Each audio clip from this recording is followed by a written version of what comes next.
Este es Linus de Linus Tech Tips, y hackeamos la red telefónica para espiarlo. Eso estuvo muy mal, Derek. Dormía mejor sin saber eso. Interceptamos sus llamadas y robamos sus autenticaciones de 2 factores. ¿Este es tu número, Linus?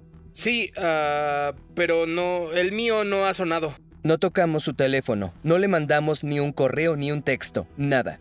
Lo hicimos todo a distancia, y lo peor es que no estás exento. Lo que más me sorprende es que, sin ofender, es que lo hayan hecho ustedes. Es que no son hackers criminales profesionales necesariamente. No, así es. Pero un dispositivo que se ve y se siente normal sin un problema evidente y tú recibiste mi llamada en lugar de recibirla yo. ¿Cómo? ¿Le diste una orden? ¿Tienes una app en tu compu o qué? No tengo idea, no lo sé. Antes de explicar cómo lo hicimos, la primera startup que hicieron Steve Jobs y Steve Wozniak no fue Apple. No, estaban abordando otro problema. Uno en el que su producto era de hecho ilegal. En la década de 1970, las llamadas de larga distancia eran muy caras. Con el ajuste inflacionario, una llamada de Nueva York a Londres podía costar $25 el minuto. Así que estos 2 emprendedores crearon una cajita azul, que lo que hacía era hackear la red telefónica. Podían engañar a la compañía telefónica conectando las llamadas sin costo, entre otras cosas. Éramos jóvenes y lo que aprendimos fue que podíamos construir algo. Nosotros, que podía controlar infraestructuras de miles de millones de dólares en el mundo.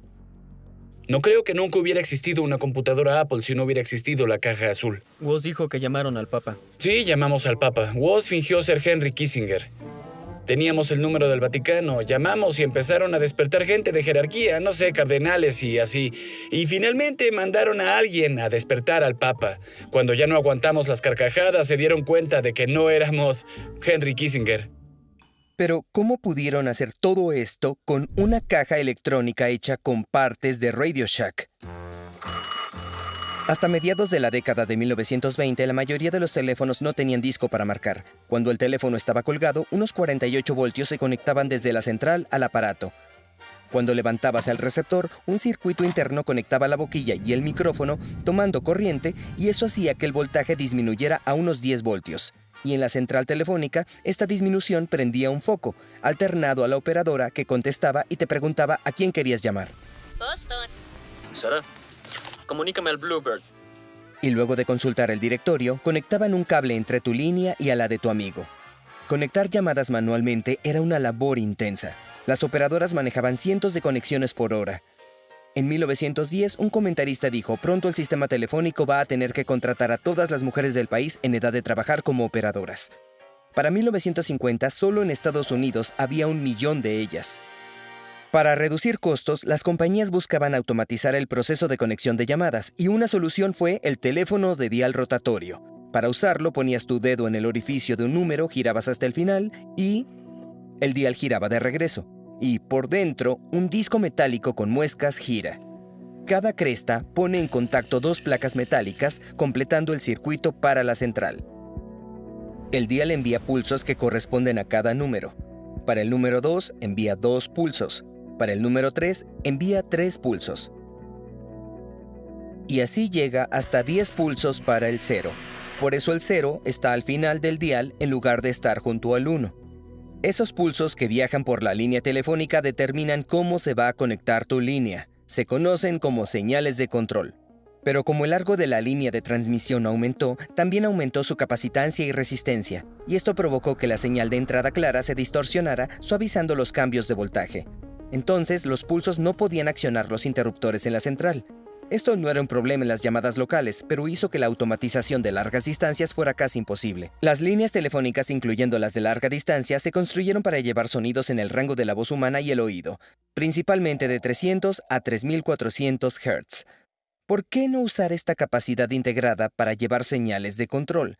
Para hacerlo, las compañías telefónicas introdujeron el teléfono de tonos o de botones. En un teclado se asignaron frecuencias específicas a los ejes horizontal y vertical.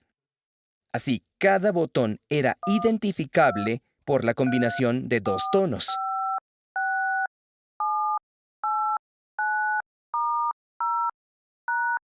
Al enviar señales de control en la frecuencia de voz, todas las redes telefónicas podían recibirlas usando sus sistemas, independientemente de la distancia. Pero esta innovación trajo una oportunidad que explotaron Jobs y Wozniak. Cuando hacías una llamada de larga distancia, primero se enrutaba a un nodo central. Este nodo se comunicaba con un nodo remoto y determinaban si la línea estaba libre, comprobando si ambas partes enviaban un tono de 2600 Hz. Jobs y Woz aprovecharon esto. Primero marcaron un número gratuito 1-800, lo que los llevó a un nodo local. Y luego enviaron un tono de 2600 Hz a través del teléfono. Esto hizo que el nodo remoto creyera que la llamada había sido desconectada, por lo que el nodo remoto hizo sonar el tono de 2600 Hz otra vez, pero Jobs y Woz aún estaban en la línea. Y cuando dejaron de tocar el tono de su lado, el nodo remoto asumió que se estaba realizando una nueva llamada. Al enviar un tono de pulsación de un botón, seguido del número telefónico deseado y terminando con un tono de inicio, podían conectarse con cualquier número de larga distancia sin pagar, ya que el nodo local creía que seguía conectado a un número gratuito.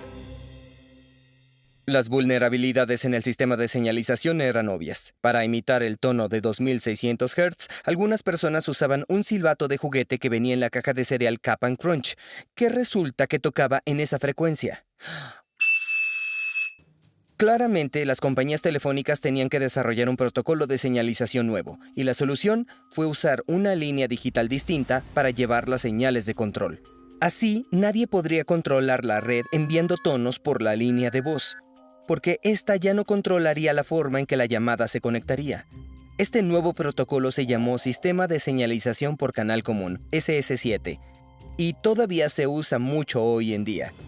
Pero puede no ser tan seguro como se creyó. Hola, me llamo Latifa Al-Maktoum. La princesa Jonas. Latifa de Dubái declaró que su padre, el jeque Mohammed, primer ministro, la había mantenido recluida en solitario, a oscuras, golpeada y sedada durante varios años. A fines de febrero de 2018, Tina, su instructora finlandesa de artes marciales, la ayudó a escapar. Huyeron a un yate comandado por un exagente de la inteligencia francesa, Hervé Javert, y durante 8 días navegaron hacia India. Latifa tenía esperanzas, pero no por mucho tiempo. En la noche del 4 de marzo, un bote a oscuras se detuvo a su lado. Lo enviaba su padre. Miras láser atravesaron el humo mientras unos agentes abordaban el yate, secuestrando a Latifa y devolviéndola a Dubái. Pero, ¿cómo la encontraron? Pues el capitán fue víctima de un ataque coordinado al SS7, enfocado en determinar su ubicación y, por consecuencia, el paradero de la princesa. Y les voy a enseñar cómo, usando exactamente los mismos pasos para espiar a mis amigos. Con su permiso, claro. Estos son Karsten Knoll y Alexandre de Oliveira. Son los especialistas en ciberseguridad que me ayudan a espiar a Linus.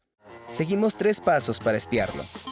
Primero, había que infiltrarse al SS7. Segundo, ganar confianza. Y tercero, atacar. Obviamente, para que todo esto sea posible, el principal es el paso 1. Cuando se introdujo el SS7 en 1980, los teléfonos celulares empezaban a existir. Eran tan grandes que sobre todo se usaban para los automóviles. Pero las cosas cambiaron rápidamente y la cantidad de teléfonos móviles en el mundo se disparó.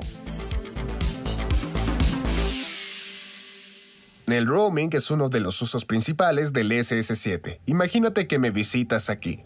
Tu teléfono va a intentar conectarse con una red extranjera y esa red va a tener que contactar a tu red local en Australia para preguntarle, ¿es un cliente legítimo? ¿Estás dispuesto a pagar los cargos que incurre en mi red? Y toda esa información se va a intercambiar dentro del SS7.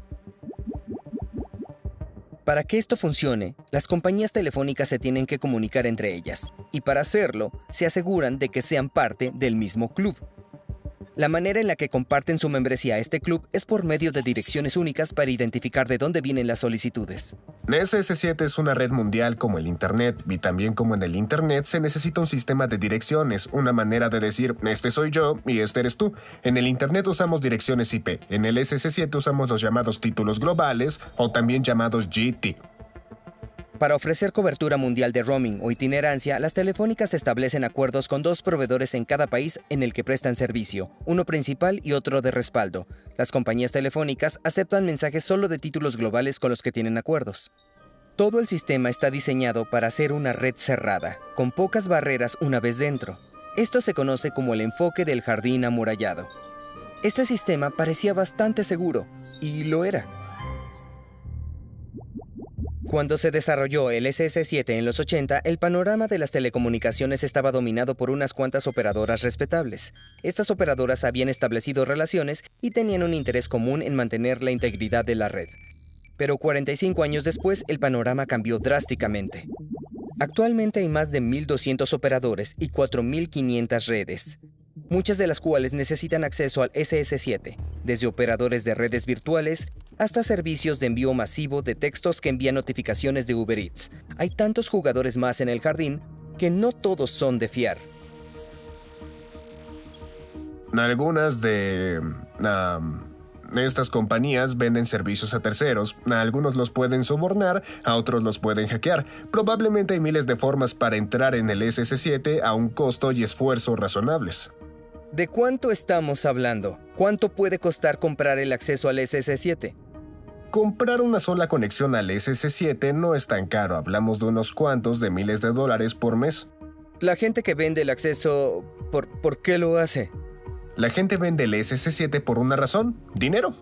Y gracias a los acuerdos mundiales entre proveedores, entrar a un GT confiable es como obtener acceso a todos los GT con los que están asociados. Incluso vimos la factura de la renta ilegal de un GT importante con base en Estados Unidos por $13,000 al mes. ¿Tú compras acceso al SS-7? Sí, estoy pagando por entrar al SS-7 y es que hacemos pruebas de seguridad del SS-7 y tenemos que estar en una posición similar a la de los hackers reales para obtener resultados casi reales. El paso 1, infiltrarse al SS-7, está hecho. Vamos al paso 2, ganar confianza. Los hackers actualmente pueden intentar muchas cosas distintas una vez que trepan la muralla del jardín, pero se necesita más que acceso al SS-7 y número telefónico para atacar.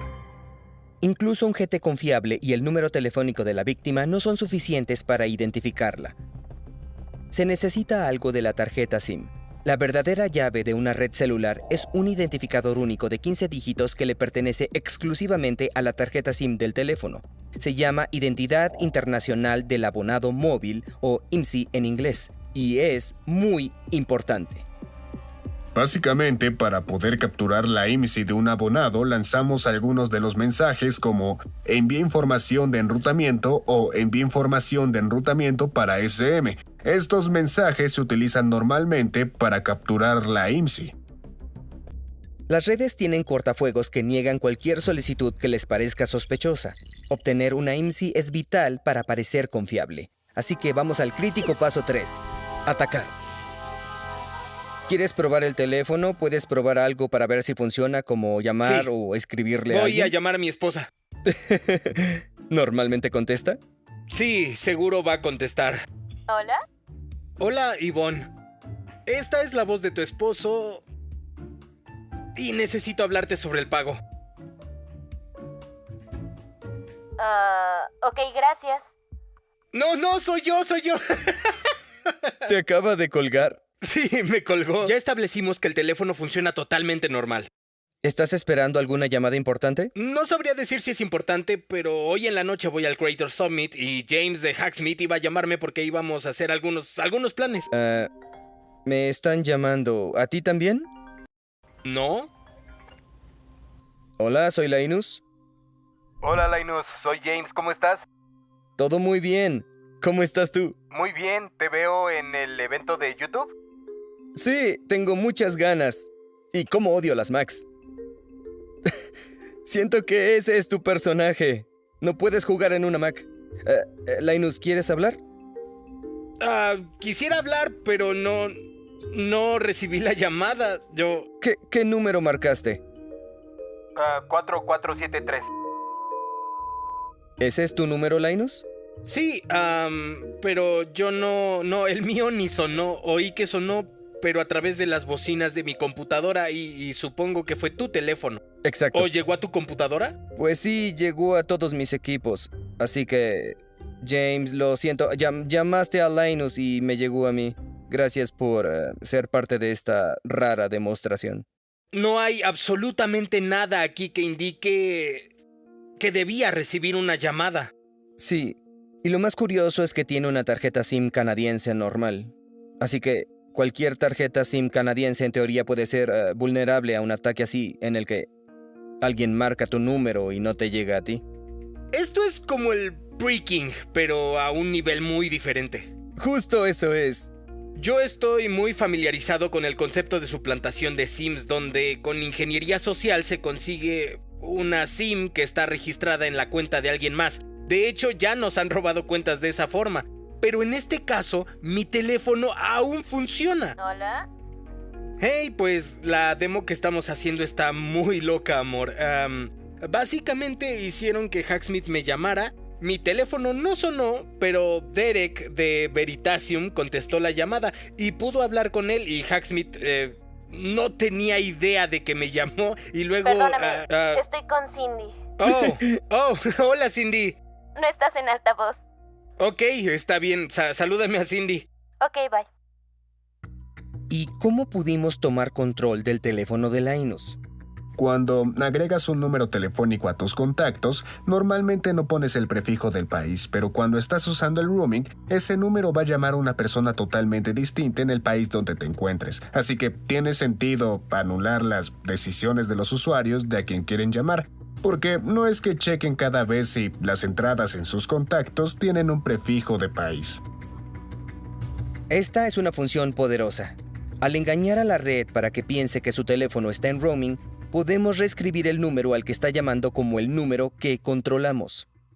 Y lo que hice al final fue que cuando recibí su mensaje, le mandé tu número que, como ves aquí, era tu teléfono de Estados Unidos. Incluso si estuvieras en Australia, aún así podría reenviarte la llamada a tu número de Estados Unidos en Australia. Es increíble, solo intentaste unas veces y funcionó, ¿verdad? Sí. No siempre es tan fácil, pero esta vez fue muy efectivo. Y la duda más grande que tengo ahora es, ¿qué necesitas robarme para convertirte en mí? ¿Es algo que puedes hacer por ingeniería social directamente con mi compañía de teléfono? ¿Es algo que accidentalmente puedo filtrar una captura de pantalla de mi email? Básicamente, todo lo que necesitamos es tu número telefónico. Y ya.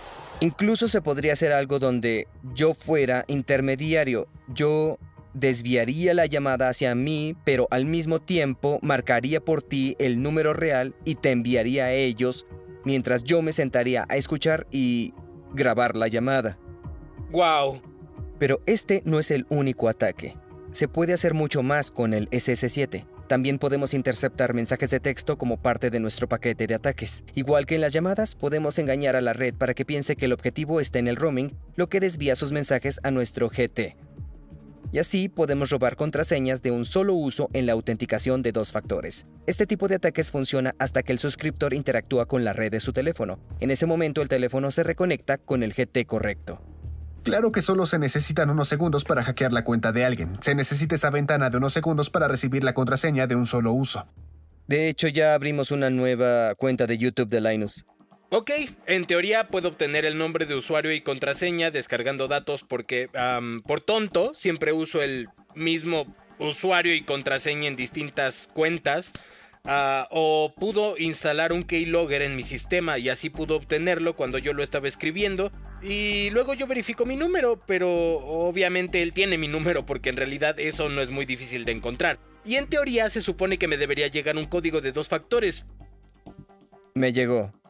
820299. Ya entré. Entró, hackeó la unidad central. ¡Qué impresionante!, ¿no? Sí, podríamos hackear tu cuenta de YouTube. Voy a empezar a subir videos de ciencia en Linus Tech Tips. Está bien, seguro van a obtener como 30 millones de vistas o algo así, me parece bien. Gracias por el AdSense. Hecho. Y se puede ver el código ahí. Exacto. Puedes ver hasta abajo un 820299. Básicamente, una vez que esté en marcha la intercepción, yo voy a recibir todos sus mensajes SMS. Y no se va a enterar de que le enviaron esos mensajes o que fueron interceptados. Exacto. Wow. Esto se ve bastante grave. La autenticación de 2 factores por SMS es casi la norma, ¿no? Por desgracia, sí. No solo es la norma, en algunos casos es la única opción disponible. Y a veces eso sucede en cuentas que deberían ser tratadas con el mayor cuidado, como una cuenta bancaria.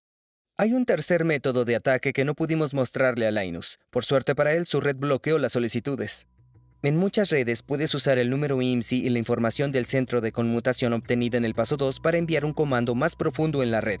Al dirigirnos al centro de conmutación al que está conectado el dispositivo con el IMSI, podemos emitir un comando que suele usarse para fines legítimos, como enrutar y reenviar llamadas o brindar servicios de emergencia con base en la ubicación del dispositivo. Usando esta solicitud podemos rastrear la ubicación de la víctima. No es tan difícil como parece. El SS7 ni siquiera depende del GPS para encontrar a alguien. De hecho, se inventó antes de que el GPS fuera de uso público. Una forma de hacerlo es si el objetivo está en el rango de varias torres celulares. Su ubicación puede limitarse a donde las señales se traslapan. Entre más torres haya en el rango, más precisa es la ubicación. Un método más exacto mide el tiempo que les toma a las señales en llegar a un teléfono desde 3 torres. Al calcular la distancia con base en la velocidad de transmisión, podemos localizar la ubicación exacta en un plano bidimensional. Pero quienes atacan al SS7 no usan ninguno de estos métodos, tratan de ser sutiles. Una solicitud de ubicación de SS7 simplemente identifica la torre celular a la que está conectado el objetivo. En una zona urbana con muchas torres, esto puede ubicarlas a menos de 100 metros. Definitivamente vas a saber en qué manzana se encuentra alguien. Y si quieres saber, por ejemplo, si está en su casa o en el trabajo, esta es una forma excelente. Sí, eso da un poco de miedo. En 2016, Karsten y su equipo usaron este método para rastrear al congresista de Estados Unidos, Ted Lieu. El congresista ha estado en California, específicamente en la zona de Los Ángeles. Vamos a acercarlo un poco. Y así fue como lo hicimos. Ejecutamos 3 pasos. Nos infiltramos al SS7, despertamos confianza y atacamos. Interceptamos las llamadas y los mensajes del teléfono de Linus. No estoy seguro de que le emocionara tanto como a mí. Por eso no tenemos cosas bonitas. Hasta ahora, esto fue por diversión. Demostré estos ataques con un amigo mío. Pero las amenazas son reales y pueden tener consecuencias devastadoras. Van a matarla, escribió el capitán poco después de que secuestraran a Latifa. Su teléfono fue víctima de un ataque al SS7 que involucraba los 3 pasos que hemos visto. Para empezar, los atacantes rentaron muchos GT en distintos países. Luego lo que siguió ocurrió en una ventana de 5 minutos. Primero enviaron al menos 7 solicitudes distintas con el fin de obtener el IMSI del capitán de su operador en Estados Unidos. Cuando esto no funcionó, siguieron con al menos 4 solicitudes de ubicación. ¿Esto funcionó? Bueno, todas las solicitudes fueron bloqueadas por cortafuegos, por eso tenemos todos los detalles, pero había un 6º GT que no hemos mostrado. Estaba cerca de los Estados Unidos. No tenemos información de solicitudes en este GT porque probablemente no fueron detenidas. Hablamos con Crofton Black, el periodista de investigación que reveló los exploits en el SS7 de esta historia, y esto es lo que nos dijo. Es un excelente ejemplo de la intervención del SS7 porque ilustra un sofisticado patrón de ataque clásico. Varios GT en varios países es un ejemplo del libro de los riesgos de penetración a las telecomunicaciones, aunque como los emiratíes también usaban otro software como Pegasus y otro hardware como aviones de vigilancia, no podemos asegurar que fuera uno solo de ellos lo que hizo que la encontraran. Pero las pruebas son concluyentes y el SS7 se usa bastante. Los criminales usan el SS7 para interceptar los códigos de autenticación de 2 factores por SMS y vaciar cuentas de millones de dólares. Para algunos, el SS7 es solo el primer paso. El grupo NSO, una conocida empresa israelí de cibervigilancia, adquirió una compañía de rastreo de SS7 en 2014. NSO es la compañía que creó Pegasus, un software espía que obtiene acceso completo a los teléfonos objetivo sin que el usuario haga clic en nada, incrustándose y borrando los rastros de entrada. Estos hackeos sin clics son costosos. pueden valer más de $4 millones por exploit. Antes de que NSO enfoque sus recursos en un programa específico o en la vulnerabilidad de un teléfono, primero recolecta información básica como el tipo de dispositivo y la versión del software para facilitarse la vida. Y como ya vimos con el SS7, esto no es difícil. Un experto con quien hablamos probó una red extranjera y encontró que ahí entre 20 y 30 personas importantes eran vigiladas constantemente, incluido el jefe de ciberseguridad del país. Es difícil obtener datos precisos sobre el rastreo, pero otro experto nos proporcionó pruebas de más de 2,5 millones de intentos de rastreo al año, aunque nos recordó que las personas objeto de ataques normalmente son sospechosos para organismos estatales. No pudimos encontrar información sobre intentos de interceptación, pero por suerte los expertos nos dijeron que es mucho menos común. Cada año se envían millones de solicitudes maliciosas al SS7, pero antes era aún peor. Para solicitar una ubicación mediante el SS7, antes podías enviar un comando sin conocer siquiera el IMSI, y la red te la proporcionaba sin hacerte preguntas. El ejemplo clásico es el interrogatorio en cualquier momento, que, como su nombre lo indica, es un comando que da mucho miedo. No creo que haya ningún fin legítimo para que una red envíe este comando a otra preguntando sobre sus clientes. Carsten Knoll y el investigador de seguridad Tobias Engel expusieron estas vulnerabilidades públicamente en 2014. La investigación sobre el SS7 que se divulgó en 2014 fue una llamada de atención para la industria. Mucha gente había oído rumores de que eran posibles el rastreo y espionaje del SS7, pero nunca habían visto datos duros sobre esto y, sobre todo, de lo fácil que es que una banda variopinta de hackers de Berlín con medios de principiante podían hackear el SS7 de la forma que quisieran. Después de la conferencia, todas las compañías telefónicas alemanas comenzaron a rechazar esas solicitudes. El interrogatorio en cualquier momento es el primer comando del SS7 que todos pararon, porque se abusaba mucho de él y nunca de manera constructiva. Pero hay más de 150 mensajes que también necesitan detenerse para hacer que el SS7 sea totalmente seguro. Si hay tantas formas de hacer mal uso del SS7, ¿por qué no se ha eliminado? Porque es la columna vertebral de las comunicaciones 2G y 3G. ¿Y si se eliminan gradualmente la 2G y la 3G? Pues eso ha causado problemas. Desde 2018, los autos de la Unión Europea están equipados con botones de emergencia obligatorios que se activan en un accidente. Necesitan una tarjeta SIM para funcionar, y para reducir gastos, ¿cuáles creen que están usando los fabricantes? Exacto, tarjetas SIM 2G y 3G que usan SS7. Tienes que tener ese soporte heredado, si no, cuando la conectividad del 4G caiga, te vas a quedar absolutamente sin nada, amigo. Todas las veces que estoy en 3G, no son pocas, y estoy en el área metropolitana.